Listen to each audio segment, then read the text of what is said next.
Hey, Mike here. I just wanted to let you know that you can listen to Dark Poutine early and ad-free on Amazon Music, included with Prime.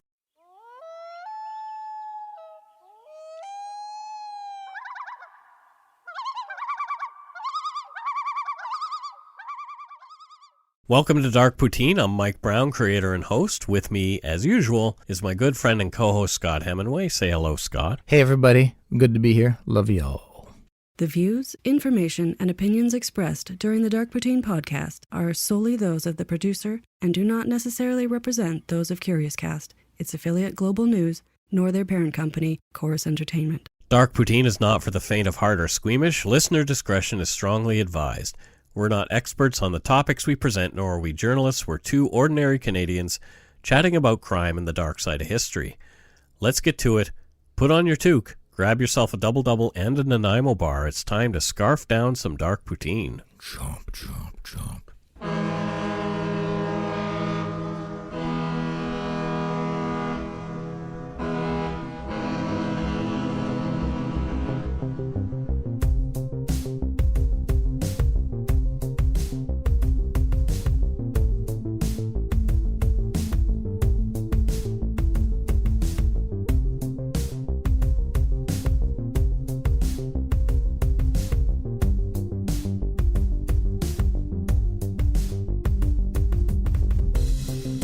This is episode 77. Woo! That is a 13.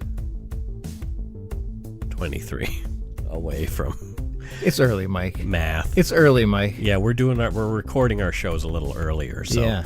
his brain doesn't boot into math mode until after 3 Oh, o'clock. I don't in think the it's ever booted into math Oh, mode. okay. So yeah, There you go. it's an even worse version of my terrible math.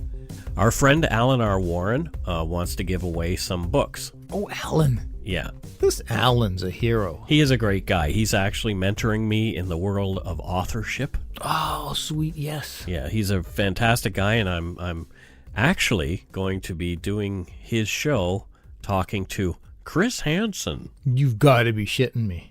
the day after we return from CrimeCon. Oh, wow. Yeah, it's going to be fantastic. Wow. The book that he wants to give away is The Killing Game, and it's about the serial killer Rodney Alcala, the dating game killer. Okay. And yes. Alan was on Oxygen Network's true crime series Mark of a Killer about the true story of Rodney Alcala. So you can see him there. Oh, that's super awesome. So the first 24 people to email Radio Cub, that's Radio Cub with 2 B's, at gmail.com will receive a copy of his book, The Killing Game. The 24, that was a very specific number. I like how Alan's mind works. But that's what he said he wants to. Yeah, I like just, that's a good, 24 is a good number. So email Alan at Radio Cub, that's Cub with 2 B's, at gmail.com, and you may get a copy of The Killing Game. Oh, get on it, people. Rodney Alcala is a messed up cat. Alan has been so spectacular and so kind with giving books to our listeners. I'm so grateful. And if you've gotten one from him and you haven't yet, please review it on Amazon or Goodreads. And tweet about it, everything. All Just those like kind of things. He's nice enough to give it to you for nothing, so Let's reward him Yeah. with some love. there you go. Hugs, Alan. On with the show.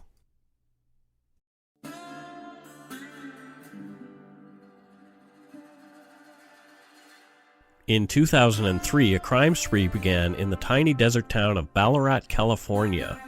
It sounds like it'd be in Russia. Ballarat. There's a Ballarat, I believe, in Europe. Well, there we go. The perpetrator eluded police for more than a year in the deserts of California and Nevada. A year after the crime spree ended, a shocked family from PEI found out it was the patriarch of the family. He'd gone missing years before. Oh, I like where this is starting. This is the story of the Ballarat Bandit. Nice ring to that.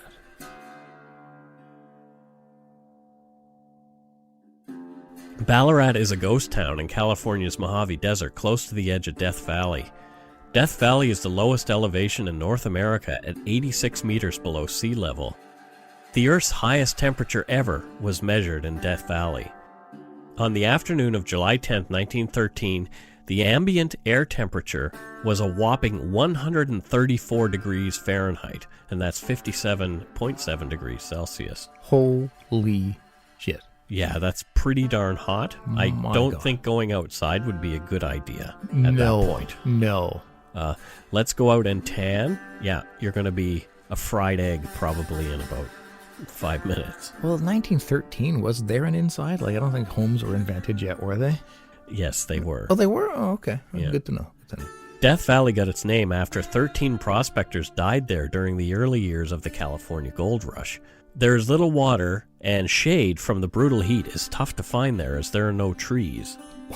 What a pleasant sounding place. Death Valley. Yeah, just like, no, there's nothing here but heat. Hollywood has made many movies in and around Death Valley, often westerns.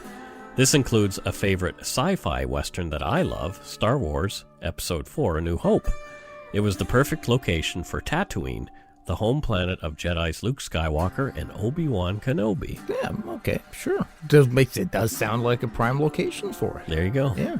Though inhospitable, Death Valley draws people to itself. Some come wanting to commune spiritually with the beautiful yet brutal natural desert. Others come to see the locations of their favorite films. Mm-hmm. Even Charles Manson made his home at Death Valley's Barker Ranch. This was the place his family would spend the days after the race war. Helter Skelter. Good old Manson, jeez. Still more people come to connect with the romantic ideas of the Old West, their heads filled with visions of cowboy heroes and gold-digging prospectors. I can understand that. That want. Yeah, just to get away. Yeah, you know, kind of... simplify. Exactly, yeah. Live off the land. The fat of the land. I don't know how much fat there is on that land, though. No, it's sweated it all out. Authorities and his family believed it was the latter that brought the bandit there.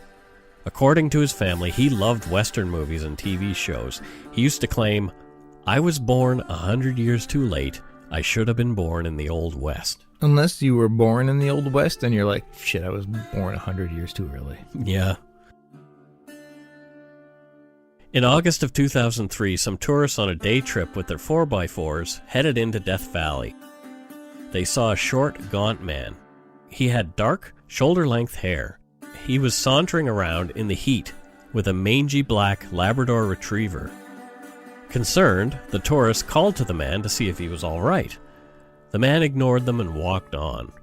The group later reported the strange sighting to local authorities. I would imagine that would be a very odd thing to stumble across out there. Yeah. It's just a man looking disheveled, ignoring you. Just walking along Yep. in the blazing heat. You're addressing said person. Hey, are you okay? Hello, sir? Just Nothing. The dog was later seen wandering near Ballarat without the man. Okay. In January of 2004, the owner of the only shop in tiny Ballarat arrived to find her store had been burgled. Around $4,000 worth of stuff was gone. The haul included food, a power inverter, magazines and books about surviving off the land, and the shop owner's quad runner was gone too. Inyo County cops thought this would be a one-off committed by local meth heads. Over the next few weeks, though, reports of more property crime poured in. From an article by Jason Kirsten in the May 2007 edition of Men's Journal, quote, "Ranchers, hunters, and gold prospectors who leased cabins from the Bureau of Land Management opened their doors and found their shelves empty. Campers discovered clothes and food gone, while off-roaders were relieved of motorcycles and gasoline. He was a one-man crime wave," Jeff Hollowell, the Inyo County detective assigned to the case, later said of the thief.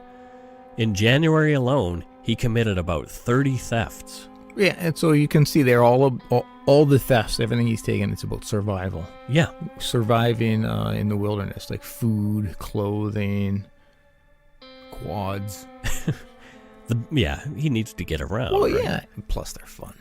The bandit never left fingerprints and rarely left any footprints on the dusty ground, ensuring he walked and parked on rocks. Wow. He'd sneak into a place and be gone, back into the desert, long before anyone discovered his crime. This guy was no addict. He left alcohol out in the open behind and took only food and survival-related supplies. Yeah, exactly. He was none of the usual suspects that cops ran into. Another group camping saw the mysterious man sitting near a quad runner. It was packed high with camping equipment. The quad runner matched the description of the stolen one belonging to the Ballarat store owner. This time, there was a better description of the bandit himself. The campers who'd run into him were 4 vacationing LAPD officers, but they had no idea that he was a wanted man. The man was short, between 5'4" and 5'7". He had shoulder-length brown hair. He had prominent cheekbones and flaming blue eyes. He was wearing a jean jacket, camo pants, and a green John Deere ball cap. I want to see flaming blue eyes. Like, what makes them flaming? I guess they were bright. I guess, yeah. The officers had interacted with the sketchy and solitary man who was carrying a high-powered 30-06 rifle equipped with a scope. They'd found his behavior suspicious. Later on, they snapped a digital photo of the man at his camp when they were far enough away to feel safe doing so. Interesting. So there's a photo of him sitting at his camp that it's very digitally blurry kind of thing. Yeah. There he is. Well, and it's interesting that the officers felt compelled to do that. like they were so kind of put off by him. That's interesting, yeah. Upon their return to the Ballarat area, LAPD officers contacted the local authorities. They provided cops with a photo of the man and his gear, quad runner, and rifle. Knowing the bandit had at least one rifle caused concern for people's safety. Yeah, absolutely, especially with the scope on it. They finally had a location, so now was the time to go and get this guy before anyone got hurt. Yep.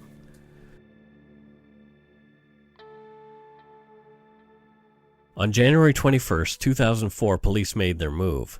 Teams from the National Forest Service and California Highway Patrol cordoned off the roads leading to the bandits' camp. A SWAT team, loaded for bear, hopped into a Black Hawk helicopter and took off for the area. Oh, wow. Black Hawk, eh? Yeah. Jeez, they're not messing around. When they arrived, he was gone. The bandits' hidden camp was well maintained and stocked. Police found other smaller camps nearby stocked with provisions and more guns. There was no sign of the man or the quad runner, nor which direction he'd gone. So he'd kind of left himself little, like, escape sites. Yes. Like, that's really fascinating. The amount of planning that went into his evading police was substantial. Yeah. And they believe that he was always thinking ahead when he made a camp. Yeah, clearly. From an article on theava.com, quote, "In one camp we found military maps," said Hollowell. "Based on what this guy was doing, I thought he had some kind of paramilitary training. But we had no idea what he was up to. We figured he had to be wanted for something bad in order to act the way he did." End quote. Yeah, for sure, but we do see also a lot of paranoid individuals and doomsday preppers and stuff. So it could also just fit into that. Could. Cops spotted quad tracks 2 weeks later near the old Barker Ranch, Charlie Manson's haunt. The tracks went off again into the hills. Cops tracked the man to a small camp near a water source. They crept toward him, weapons at the ready. But when they got close, the man bolted. He was on foot, easily outrunning even the most fit police officers. He ran into the mountains for over 5 miles. Wow. Jeez.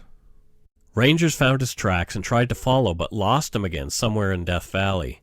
They used an aircraft equipped with FLIR, forward-looking infrared, to search the area for any sign of the bandit, but came up empty. So he's good at being elusive. He was in the wind again, Yeah, wow.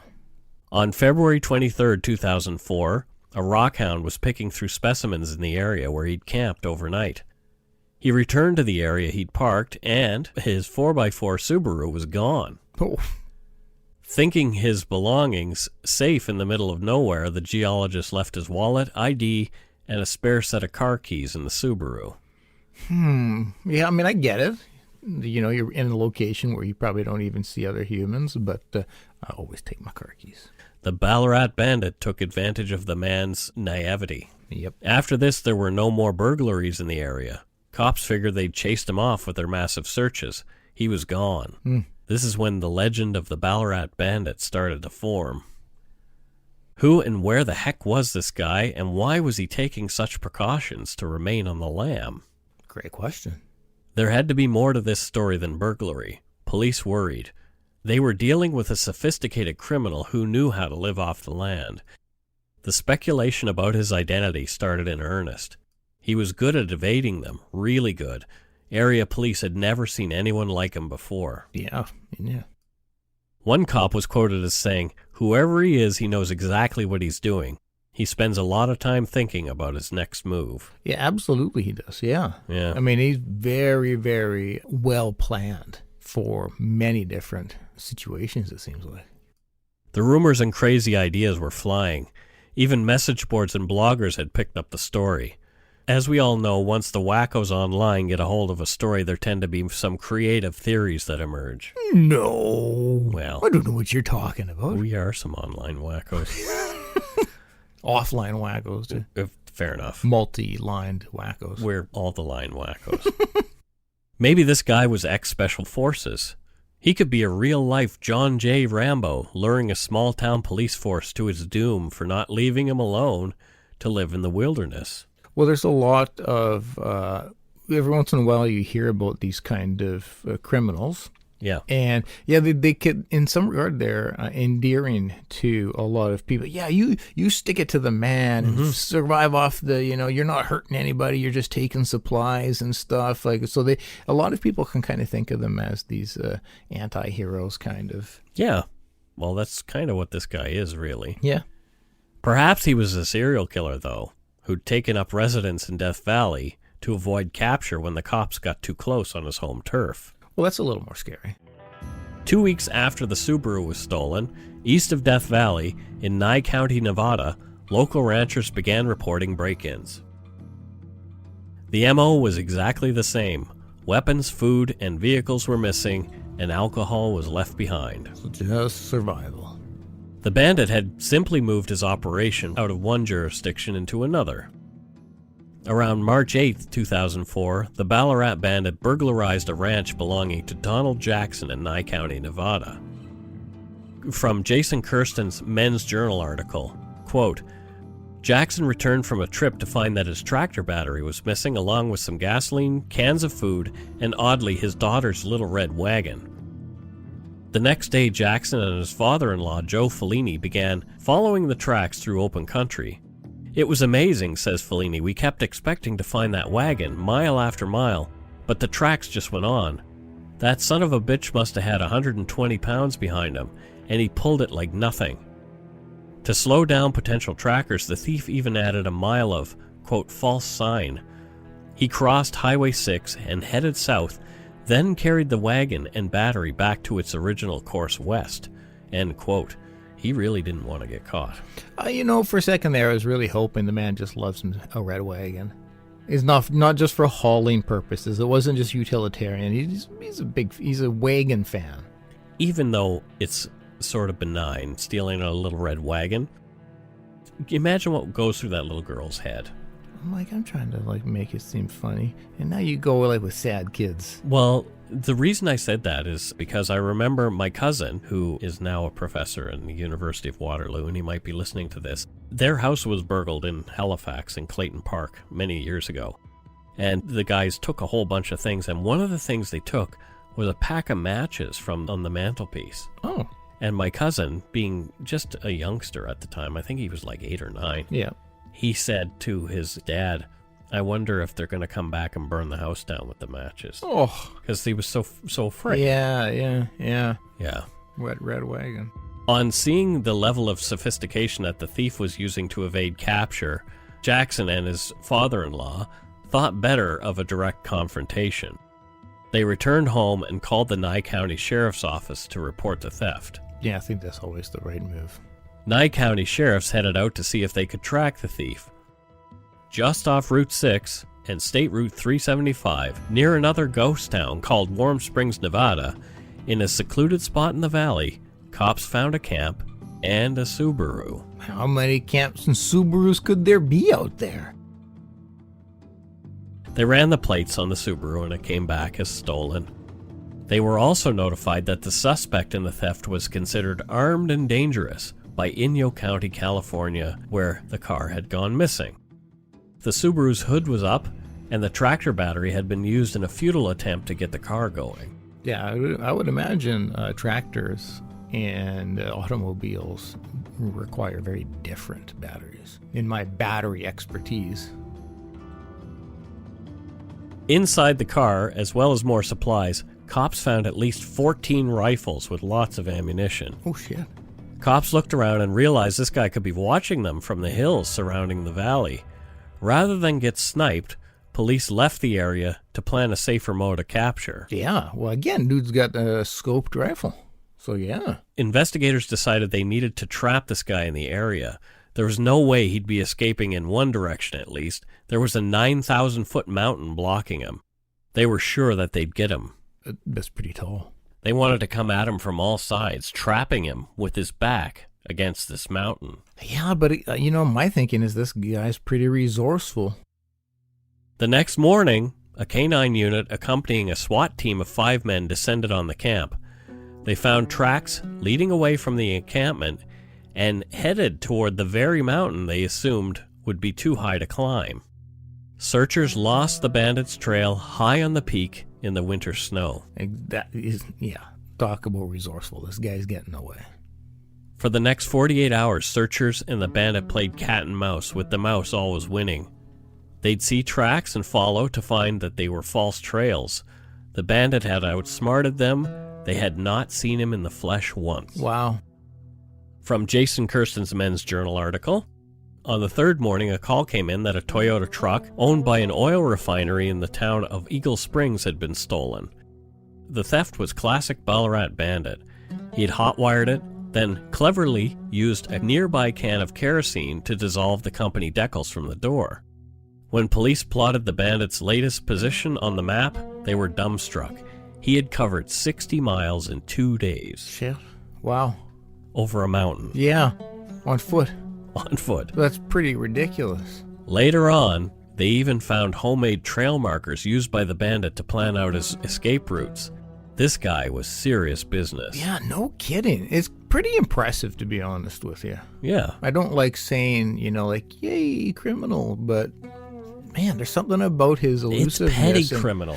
Yeah. If you think about it, like everything that he's doing is property crime. No one is being hurt, even though he has guns. Yep. No one's been hurt. But that does create a very heightened sense of fear around the sparse community and stuff. So it's still not a good thing.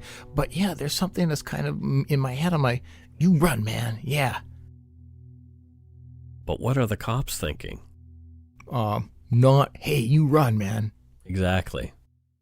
We'll take a break.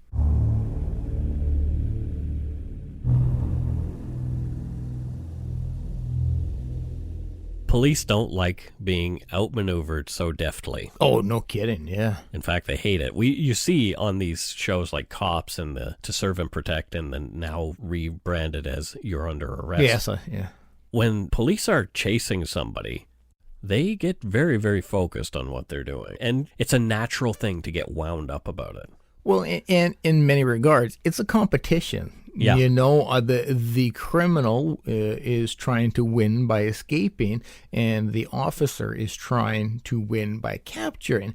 And so to lose that situation over and over. Yeah, and so over. as an officer, that's going to take a hit to your pride. Yeah. I get it. I can understand why it would be a kick in the junk. Yeah. As 9/11 was only 3 years in the past, thoughts of terrorism began to come to mind. Oh, interesting. Okay. These are red states, too. Yeah, Remember that, well, not California so much, but Nevada can be. Yeah. Maybe this guy was a well-trained Al-Qaeda terrorist who'd infiltrated the area and was planning an attack on the military installations nearby. Now, just bear with me. Okay, I'll bear. One of the camps had been near Nellis Air Force Base. contained within the top-secret Area 51. It is rumored that in Area 51, U.S. officials test not only their own latest technology, but also keep and are reverse engineering alien technology captured from various UFOs over the years. One of those craft is said to have come from the 1947 Roswell, New Mexico incident. I want to believe. Ballarat, California itself is close to the China Lake Naval Air Weapons Station, another top-secret base. So, what's this guy doing? Yeah. He's bouncing back and forth between these different, very important military bases. Is he a spy or a terrorist? The cops are unsure. Those both sound pretty pushing the edge of what's possible, but I can understand, especially during that time. Yeah. That would be something you have to explore. Right. People's radar were up about terrorism at the time, especially, only in the years following 9/11. But this is not how a typical spy or terrorist operate, but I can absolutely gather. His level of sophistication led them to believe that this might be what he's up to. Well, his sophistication in his planning and escape, but not a lot of sophistication in his, I don't want to say stealthiness, but they were always able to locate his camps and tracks and stuff like that. And so... but what's he up to? Exactly. Yeah. The aliens. The aliens. At this point, police decided that they would involve the Department of Homeland Security, informing the feds of what was going on across at least 2 states in the western USA and close to these military bases. Yeah, okay, sure. Yep. A 50-person task force was formed to catch the bandit. Wow. Homeland Security was taking the threat seriously and provided resources and people to Nye County Sheriff's DeMayo. The Bureau of Land Management, the Department of Fish and Game, the FBI, and soldiers from the National Guard were sent to assist in the search for the Ballarat Bandit. Shit, eh? Wow. The National Guard contribution of soldiers also came along with the use of a Black Hawk helicopter for the manhunt. Oh, I'd like a Black Hawk helicopter. Me too. I want to hunt for somebody in a Black Hawk. I just want to fly it around, man. Yeah. Even with all the people out looking for him, turning over every rock and looking in every hiding place imaginable, they could not find the bandit. Man, he's elusive. He even brazenly drove the stolen Toyota right past searchers at one point who had no idea that it was him. Man, this guy. Yep. Right? He went to Hunts County and stole a Ford pickup from a barn belonging to a Vegas attorney. After hotwiring the truck, the bandit made a ramp and wheeled a quad runner, also on the property, into the bed of the truck. The bandit then slithered through a tiny window that measured 10 by 14 inches and raided the ranch house for provisions.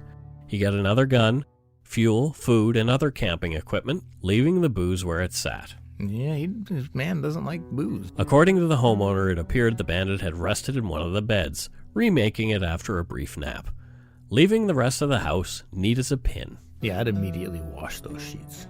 Well, he wasn't a violent guy. Like, he didn't come in, tear your house apart. He would just take what he needed and go. Oh, no, I know, but a man living in the wilderness probably is a bit rank. Oh, for sure. So like, Needs a bath. Yeah, those sheets would be getting a prompt washing.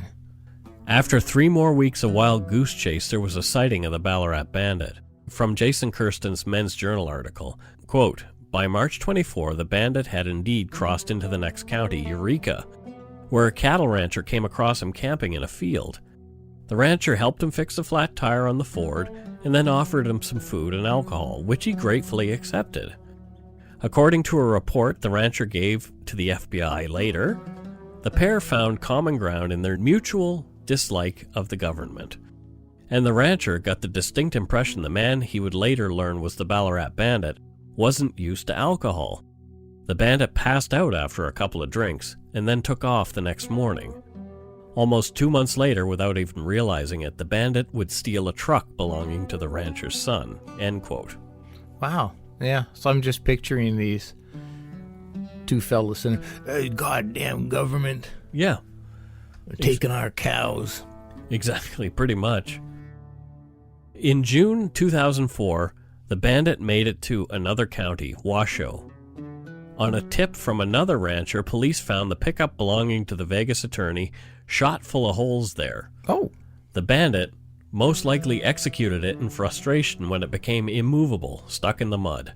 He seemed to be heading north. I think we can all relate to that. Yes, There are like, many a times where fuck I've wanted this to truck. I wanted to shoot the hell out of inanimate objects, like goddamn computers, Yeah, why like not? Elvis with TVs. Exactly. Yeah. That's not a psychopathic thing to do. Look, if I've got a firearm and I'm way out in the middle of nowhere and I'm pissed off at something, I'm gonna probably shoot it. Be it a tree, Exactly. a fence. Yeah.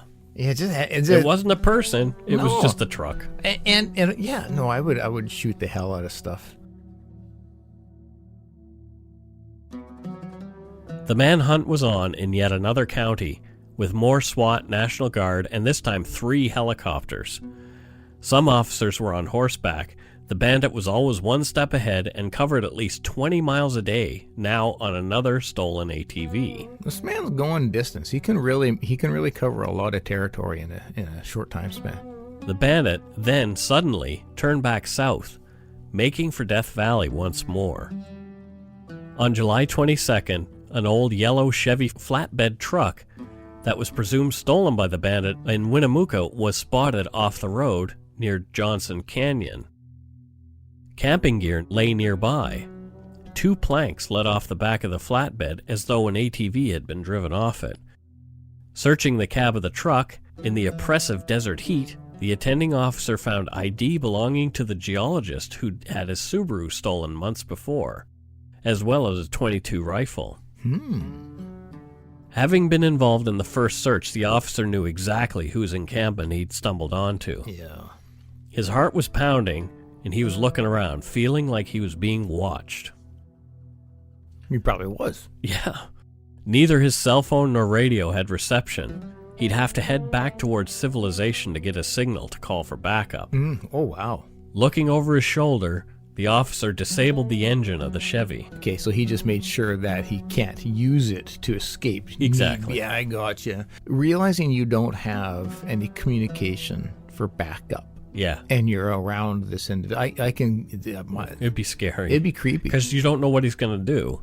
Even though he hasn't, the best indicator of future behavior is past behavior. Yep. He hasn't hurt anybody yet, but he's got guns. You've got a man who has a fear of government and civilization, who you may have cornered, and he has firearms. You should always be afraid in that situation. Sure. Before leaving, the police officer noticed something odd under the truck. There was a group of buckets there. Pulling them out, he found each one contained tiny marijuana plants, 7 in total. Wow, why under the truck? Is that like a good growing place? Well, it's out of the sun, right? But I don't understand. Guess. I'm not a marijuana grower, so I don't know. Oh, you're not? No. Oh, shit. What's going on in your basement then, Mike? After leaving, calling for backup, and coming back minutes later, the officer found new ATV tracks leading away from the site. The bandit led police on another chase, this time for 70 miles across the San Bernardino County line. He'd given them the slip again. It sounds exhausting being this guy. Yes, it had to be exhausting for him, for sure. You would think one of the benefits to being a recluse, living on your own and off the fat of the line, you would think one of the benefits would be like lots of chill time. Yeah, but he didn't have a lot because the police were chasing him around. They wouldn't leave him alone. Yeah, like that, I would be frustrated. Like, I just want to rest, man. Like, Jesus, guys. The bandit left his ATV, which had run out of gas, at a new campsite. He began walking with a red gas can, probably hoping he'd find a motorist willing to share or a car to siphon fuel from. A Bureau of Land Management ranger saw a disheveled man with a gas can on Route 127 by the side of the road near a call box.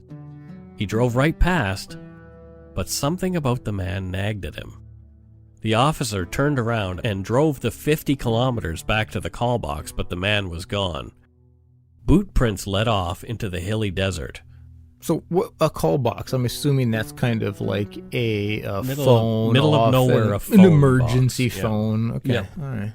The officer was sure he'd seen the Ballarat Bandit and felt like a heel for letting him slip through his fingers. The officer called for backup.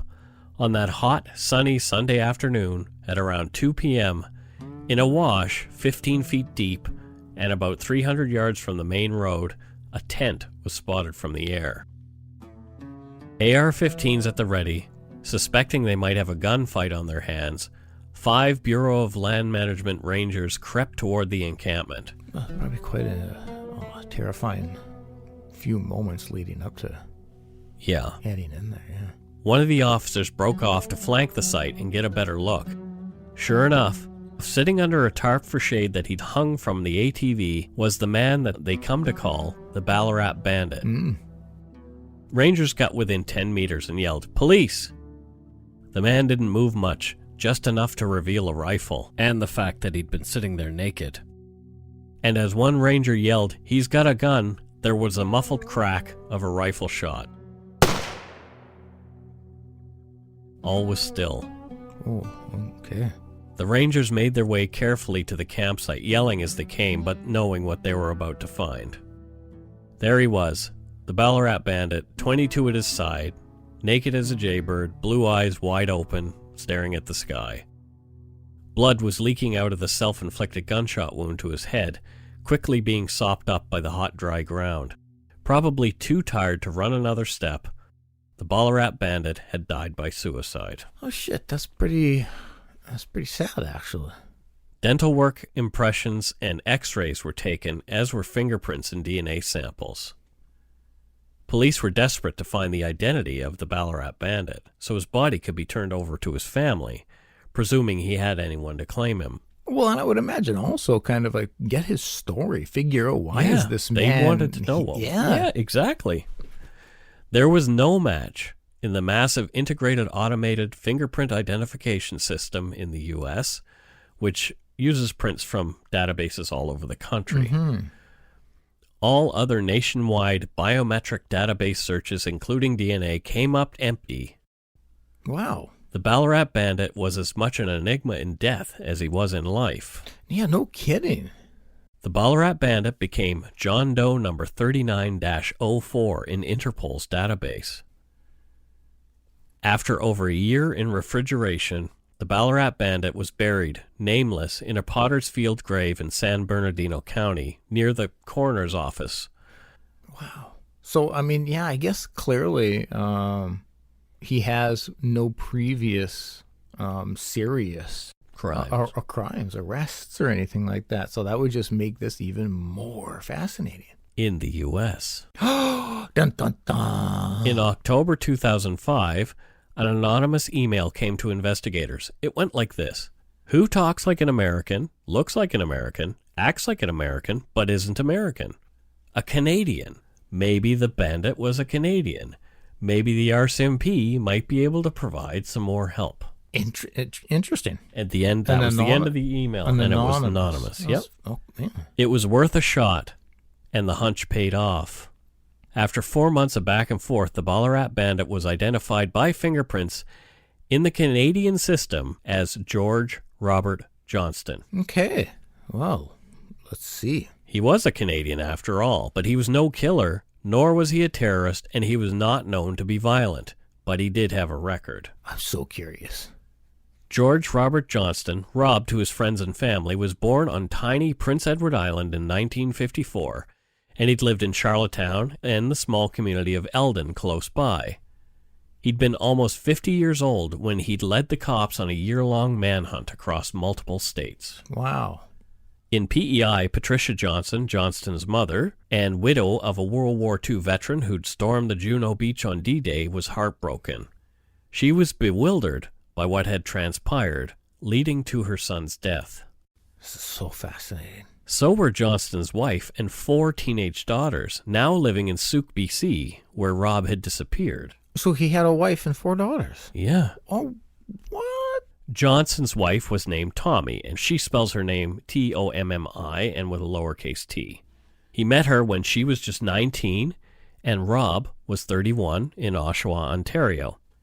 He was a motorcycle-riding drywaller, and Tommy was an exotic dancer for a particular well-known international motorcycle club. And that's what we'll say about that. I'm picking up what you're putting down. Yeah. Even though Rob was only 5'6", Tommy was 6'2", she was smitten with Johnston. Tommy said he had eyes as blue as Windex. 6'2" exotic dancer. Yep. Quote, he was polite, quiet, and eerily respectful when everyone else was running around drunk and grabby, Tommy said in a Pahrump Valley Times article. He was intelligent, well-traveled, had a pocket full of money, and the bluest eyes I'd ever seen. So, yeah, I mean, drywalling isn't the most lucrative trade. It's a good living, but I'm assuming he just lived so sparsely. Yeah. And wasn't buying, so he just accumulating money. Johnston told Tommy she'd never have to dance again, and she believed him. Sounds like a good guy. Yep. The pair cleaned up their appearance and ran away with Tommy's eldest son, fathered by another man. They crossed the U.S.-Canada border and made their way to Arizona, where Johnston had fantasized about living. Things didn't go well for them there. Yeah. After a brief stint living in a rented house, drywalling for under-the-table cash, an argument with a neighbor over a dog sent them packing into their RV. Having absconded across a border with a child they didn't have full custody of, the two needed to stay off the radar of the authorities, taking cash-only work. Yeah, makes sense, yeah. Johnson's distrust of people kept them solitary most of the time. They didn't talk to other people unless 100% necessary. Rob claimed that the government and religions were, according to the article in the Pahrump Valley Times, quote, mechanisms to trap and enslave the working man. The timeless refrain of many a rebel. Yeah, classic. Rob began talking about the approach of the end times. He said the more outside society they were, the better they'd fare. Oh, okay, so pretty much a doomsday prepper mentality. But not extremely so. Well, yeah. Well, I guess. Yeah, well, I'd say like running away from everything, and that's pretty extreme. It's pretty extreme. Rob had spent a little time with some survivalists in Arizona who taught him, quote, some stuff about living off the land, shooting, and eating snakes. But that was it. Could being a rugged Canadian have something to do with his amazing outdoorsmanship? Maybe. We're all lumberjacks capable of wrestling moose and bear unarmed, in case you didn't know. I did it just before the show. There you go. Mm-hmm. Tommy was now pregnant. She was sequestered in their RV while Johnston went out to work doing drywall. In the Pahrump Valley Times article, Tommy said that Rob Johnston, quote, was my only source of information on anything at that point. No TV, no outside contact, no newspapers. He could have said Jesus had landed on a jet plane, and I wouldn't have known the difference. The first daughter, Clara, was born in that RV without any medical assistance. Oh, wow. They began to move around, but not before the father of Tommy's first son caught up to them and the boy was taken away from them. Oh. Tommy had yet another daughter, Megan, while they were living in Florida, and quickly became pregnant a third time. Wanting more for her children, Tommy begged for the family to move back to Canada. Daughter Catherine was born in BC. Oh. The family had settled in a log cabin on Anarchist Mountain in Osoyoos, just above the Washington state border. Okay. So Anarchist Mountain. Yeah, right. Great name Hippies. For this individual. Yeah. So this is their third.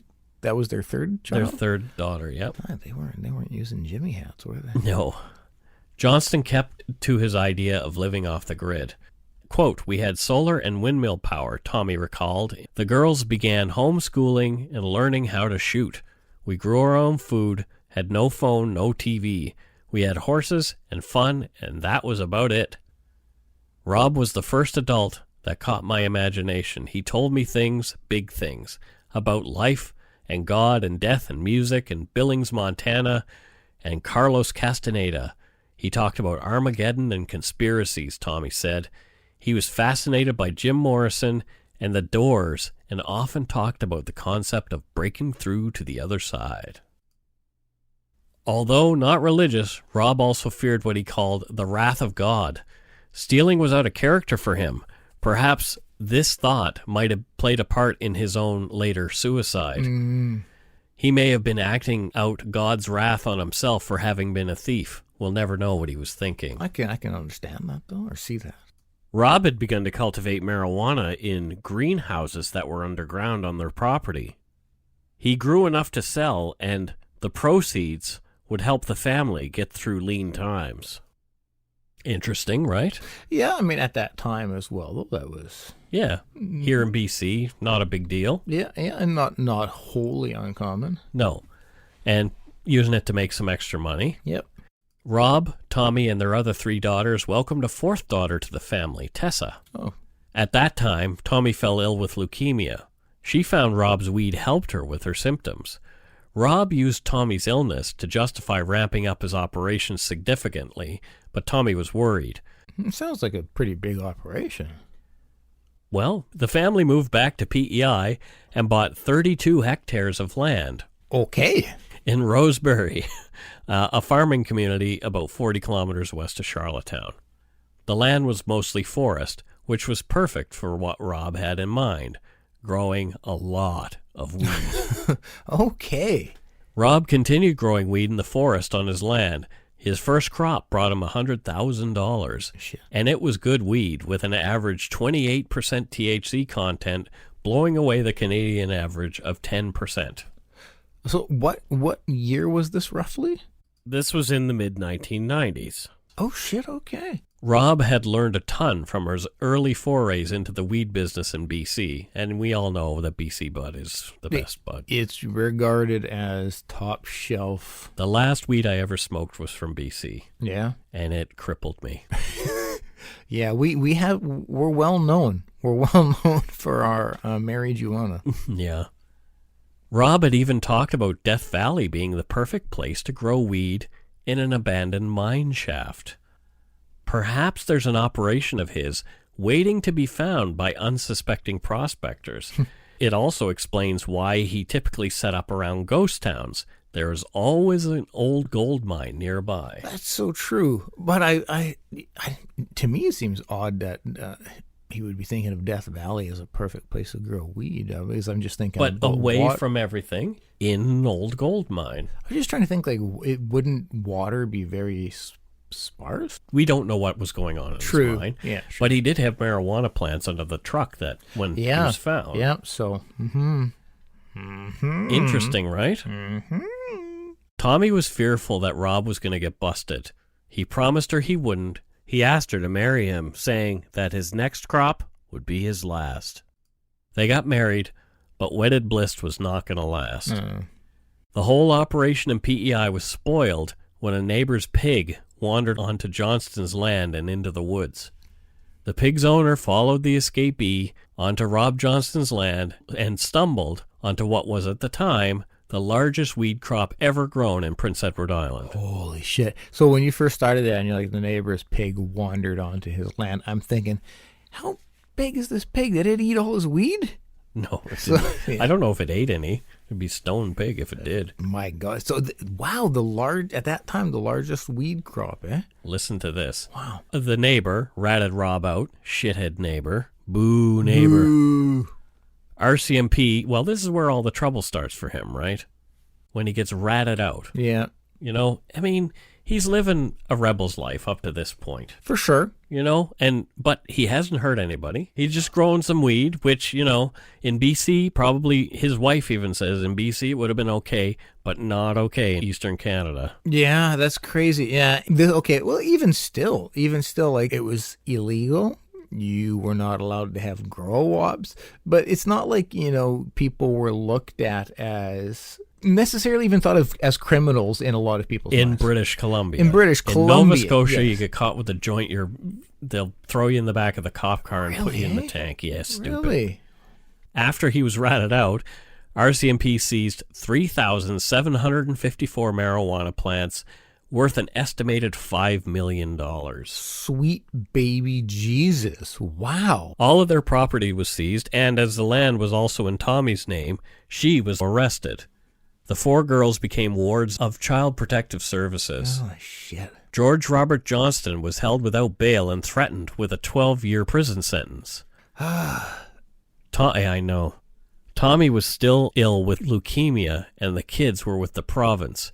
Things would get worse if Rob didn't cooperate, which he did.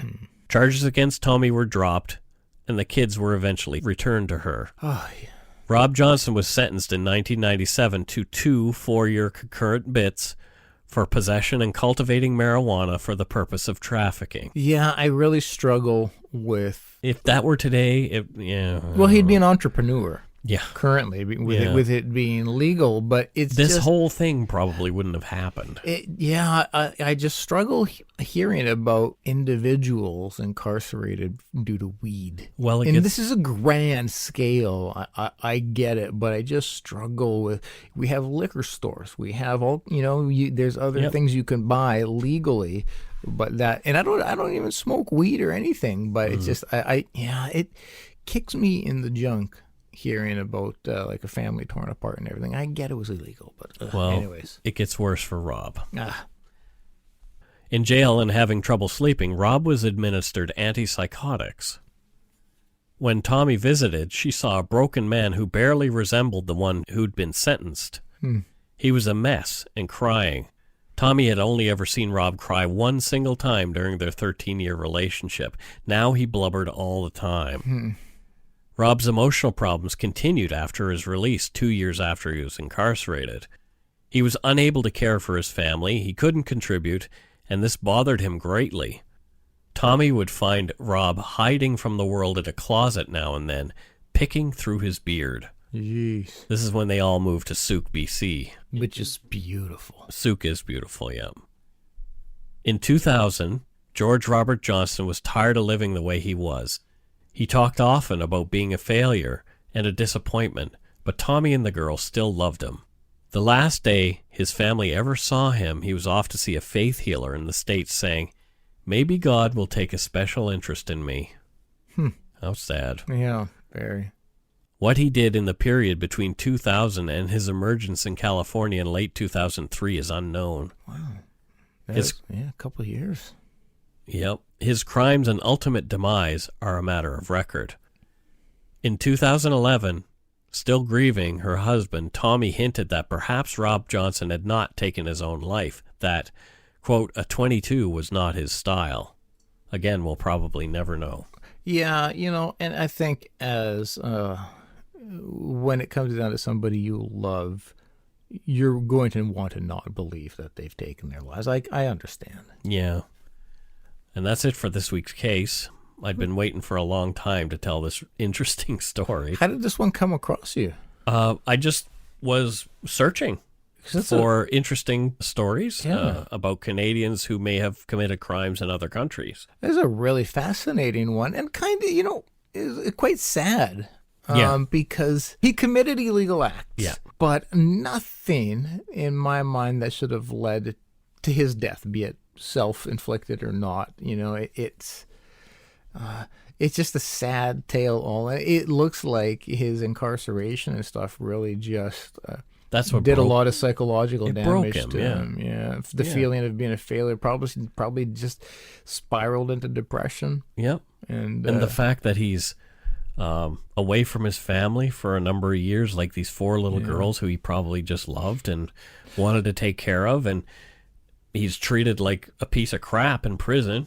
Well, and now, like, I understand mental illness incredibly well, but I do struggle, though, with him taking off, leaving his family. That's something that I don't, Here's the thing.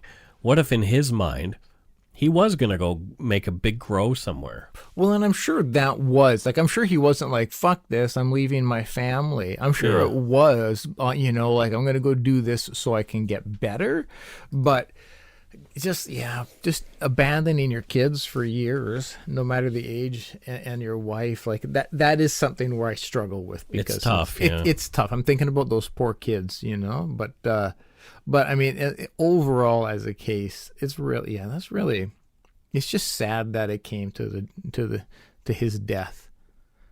I mean, I'm sure if it was my house being burgled or camp or cabin, I probably wouldn't be. He could have got himself killed. Yeah, and I probably wouldn't be thinking as fondly about him. But It's just a tragic one. Come the end of it, it's just a sad, tragic tale. Yeah.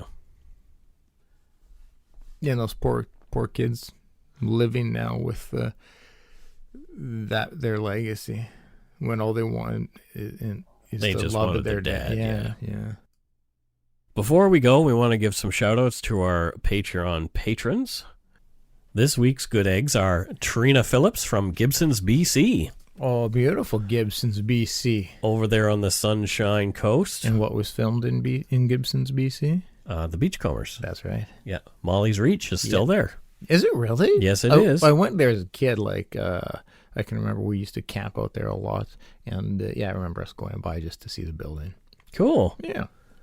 Chelsea from Lake Forest, Illinois. Oh, cool. Lake Forest. That sounds like a fine place. It sounds lovely. Lindsay White. We're not sure where Lindsay's from. You know, though, don't you? Clearly. Okay. Yeah, Dana White's sister, Dana White, the UFC president. Mm-hmm. That's Dana White's sister. Well, there you go. Yeah. She's a lovely woman. Does she work in the UFC? She doesn't. But she has a black belt in jiu-jitsu, though. She doesn't. She works for KFC. I know, right? Well, it was imperative that there be an FC continuing in the family lineage, and so that was the next logical step. So they're both in the FC industry. I have to spend an entire weekend with you. Yeah, I know. Lucky you. Well. You're going to love it. David Fryer from East Carbon, Utah. Oh. We see that fella in the lumber yard. Yeah. Rose Gallego from Edwardsville, Kansas. Oh, very cool. Do you know Dorothy? She lived in Kansas. Yep. Christine Black from London, Ontario. A Londoner, Ontarians. Amy Phillips from Great Sankey in Great Britain. I'll tell you this. It is great. It is. There's two great places. Yeah, it's just double great. There's so much greatness. Jesse Kinneberg from Ottawa, Ontario. Hey, Jesse. Fantastic. Andrew Strauss from Canberra. Oh, Canberra, Australia. Waterbox. Hello, nice. Yeah. You're not a lady. You're not a Sheila. It's a bit hot out. Let's go for a dip in the waterbox. No, silly. Every time. Charlotte Grissom. There is one man whose name was Grissom who I used to really dig. Yeah. His name was Gus Grissom, and he died in a fire in one of the Apollo fires. And I wonder if Charlotte might be related to Gus Grissom. How many Grissoms can there be? I'm thinking like 2. There may be. So clearly. So was Gus your great uncle or grandpa, or would that be a grunkle? It would be sad if he was, because he's no longer with us. But he died a hero, in my opinion. Yeah. But yeah, so your great uncle, your grunkle, is a hero. There you go. I hope that's not true.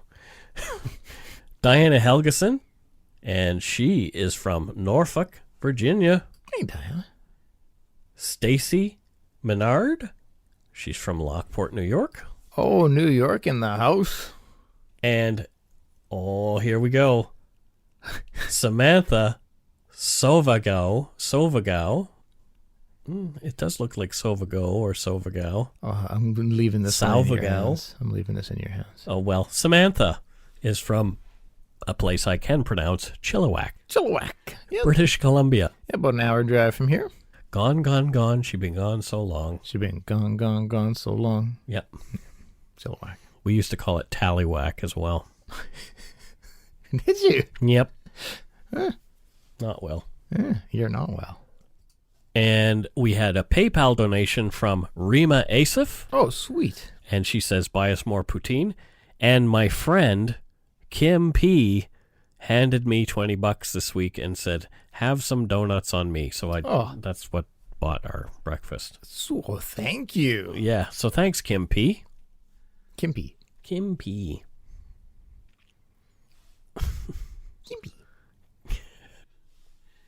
Oh, boy. Oh, I forgot what I was doing. Did you ever do that? Yep. Okay. Yep. Way more often than I'd like to admit. Thanks so much to our patrons, past and present, for your pledges. We really appreciate your support of the show.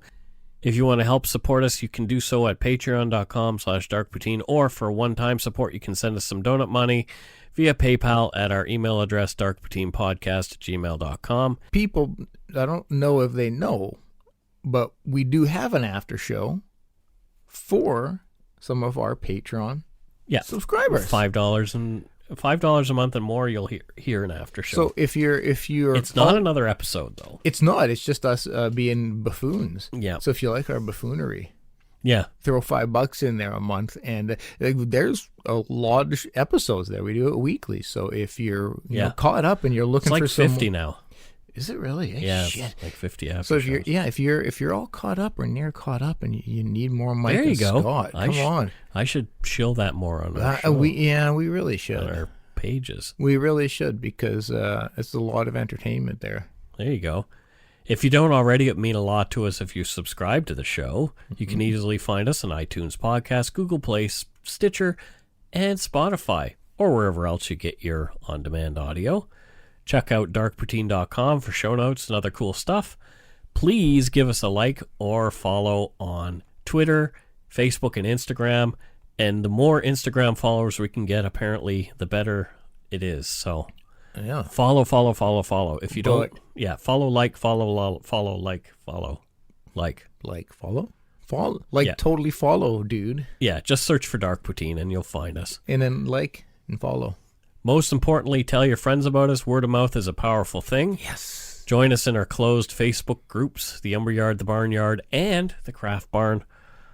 And these are a bunch of wackadoos in there that we have fun with. Yeah. It's crazy. Yeah.